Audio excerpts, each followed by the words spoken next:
This is a video about everybody's favorite topic, constipation.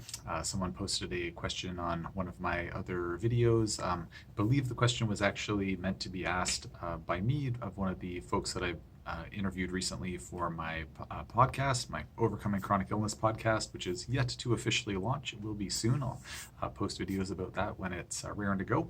But unfortunately, I did not get the question in time for the interview, so I'm going to take a stab at it. So the question is, or was how to get rid of constipation by increasing bile, especially for those of us that no longer have a gallbladder. Tudka, bitters, some things work for a short time then quit being effective, such as magnesium.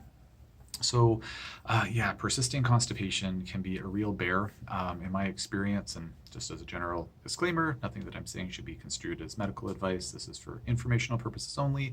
Please talk to your healthcare provider before making any medical choices for yourself.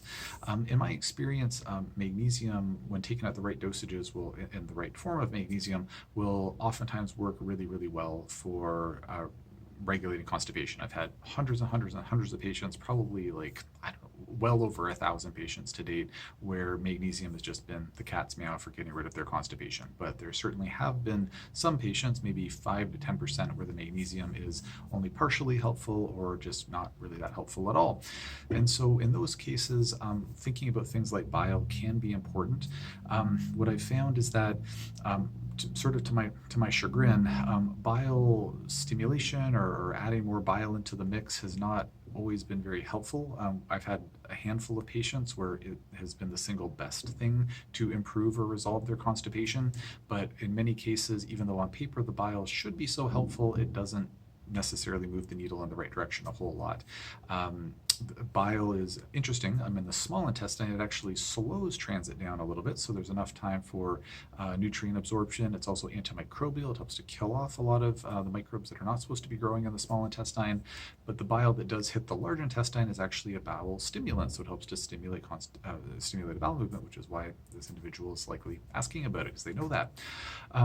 So in my practice, what I'll typically do if I'm wondering if there's a bile, if bile will be helpful, is I'll recommend a bile supplement to my patient. I usually recommend a relatively high dose. I'm sorry I can't talk about dosing on social media, but it's a fairly high dose, and see if it helps with bowel movements. And if it does, then great, we can start digging deeper into that.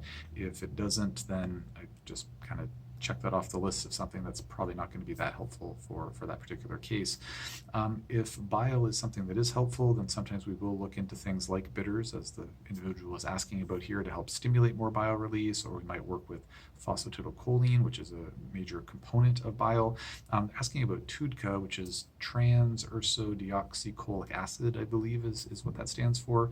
And so Tudka is a component of bile that some people will take supplementally. I've had a couple of patients who have had phenomenal results with taking Tudka, not for their digestive health, but for other symptoms.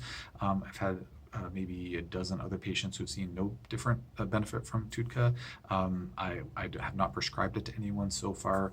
I've heard mixed reviews from some of my colleagues, but for folks it helps, wonderful. I just haven't heard enough positive things about it to look at it as anything more than like a little bit of a Hail Mary pass. That being said, if you're watching this video and thinking, by golly, Tudka has been a huge positive influence in my life, please let me know about it. I'd love to hear more. I'd love to hear positive things about it. I want lots of tools in my tool bag that work for patients, but when I hear mixed reviews and seldom positive anecdotes about things, I kind of file it away in the maybe we'll use that if we get desperate, but it's not going to be as much of a go-to for me.